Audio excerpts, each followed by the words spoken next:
Hürmetli vatandaşım, növbetki leksiyemize başlayımız.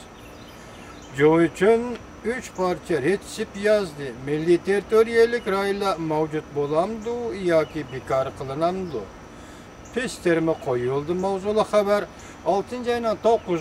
günü Dovitor betide ilan kılındı.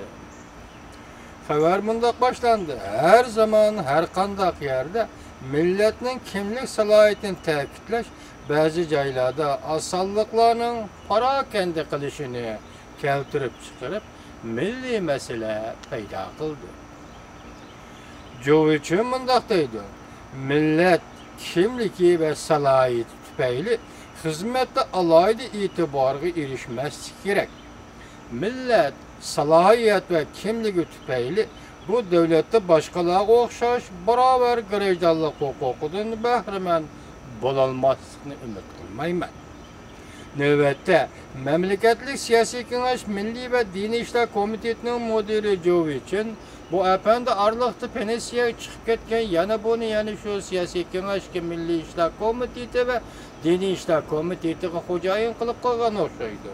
Joe için Tibetlik yazıcı Ale bilen söhbetleşkende iki kişi növbetki Cumhuriyet Kompartiyasının milletler siyasının önümden kalğanlığını, rol oynaştan kalğanlığını, yani rolunu yo'qotganligini yuqoridagi tasvirladi. Gerçi növbet her bir adam Cumhuriyet'in növbetdagi milliy siyosatni o'zgartirishni bilib tursinmi? Lekin bu siyasetni o'zgartirish to'g'risida bir fikrga kelolmadi. Siyasetni qanday o'zgartirish to'g'risida bir fikrga kelolmadi. Joe için söhbet jarayonida 3 parça retsipni ko'tarib chiqdi. Bu retsip orqali Joe için o'tmishda ko'paytirilgan, tafsillashtirilgan millatlar o'rtasidagi farqlarni o'zgartib, millatlar o'rtasida aloqalashish, almashtirish, oralashishni ilgari surishni yo'lga qo'yish kerak deb ko'rsatdi. Demek Joe için siyasi milletler aloqalashish, milletler o'zaro almashtirish, milletler oralishish. Milletler nimaga oralashishdi, nima almashtirdi va nima aloqada bo'ladi? Konkret mazmuni nima Joe için efendi buning 49-yıl Cumhuriyet siyasi hakimiyet kurulganda Cumhuriyet yeni sosyalist bir devlet sütüde milletler meselesi doğrusunda paydalanış tegishlik tecrübesi yoktu elbette şundak. Xitoy milleti hiç kaçan mustamlika başvurup bakkan emas. Hiç qanday bir milletin mustamlik qilib bakkan emas. Çünkü Xitoy milleti özü mustamlika millet. Mongollarga mustamlika millet, Manjularga mustamlika millet, ahirgi hesabda Yaponiyaga mustamlika millet. Fakat Uygurlarning bu yerda baxtsizlik qayerda deb savol qo'ysangiz, Uygurlarning mustamlika bo'lib qolganligidir. Ayni chaqda ham shundaq, hozir ham shundaq.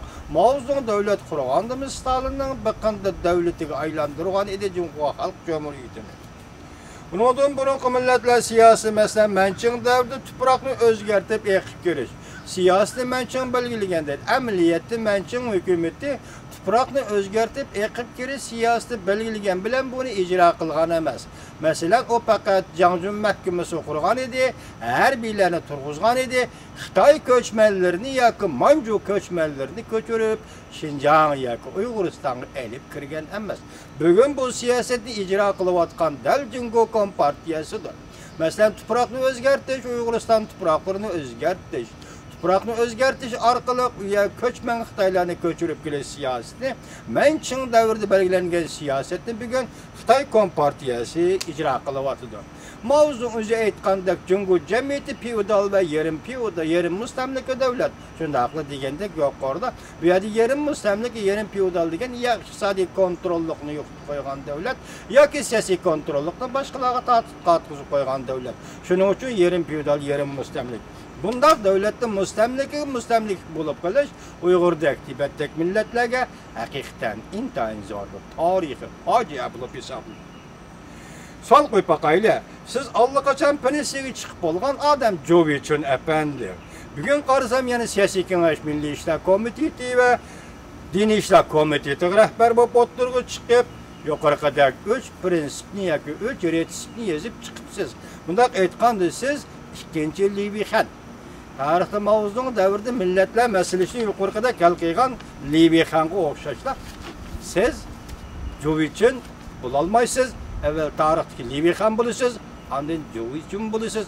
Şunun növbətdə əgər Cumhur Kompartiyası millətlər məsələsini qayta həll qılmaqçı bolğa və siyasət tərtib gələn boz yuqorida aytqandək, qandaq həll qilish fikir birligi yo'q degandək, həll qilish davri kirgan bolsa, avval Jovichindik odamlarni Milliy ishlar komiteti və Diniy ishlar komitetidan yiroqlashtirish və yetkazib o'tish kerak.